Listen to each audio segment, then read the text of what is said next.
Имало е дни, в които не исках да живея. Не защото исках да умра, а защото не виждах смисъл да се събуждам. Ставах по навик, усмихвах се по навик, дишах по навик.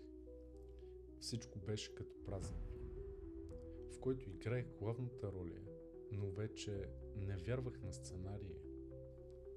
Не казвах на никого, не защото не исках помощ, а защото не вярвах, че някой ще ме разбере. Как се обяснява болка, която не кърви? Как казваш умирам отвътре, без да изглеждаш слаб? И тогава разбрах нещо. Че тишината, в която бях потънал, не беше наказание. Беше покана. Покана да се срещна с себе си. Да видя какво има под усмивките, под маските, пред образа, който носях пред света. И когато останах сам, там, в онази тъмнина, не открих дявола. Открих Бог.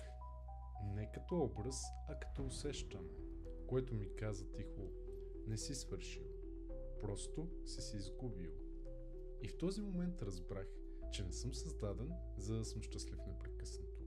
Създаден съм, за да съм жив. А живота включва и болката, и страха, и самотата. Всичко, от което бягаш да не почувстваш, е точно това, което трябва да излекуваш. И истината е, че живота не се връща, когато някой те спаси. Връща се, когато ти сам решиш да се върнеш към себе си. Ако сега си в онази тъмнина, знай, че не си прокълнат. Не си дефектен. Ти си човек, който преминава през огъня, за да намери себе си отново. И когато излезнеш, няма да се същият. Ще си повече. Ще си онзи, който е видял ада и е решил да живее въпреки него.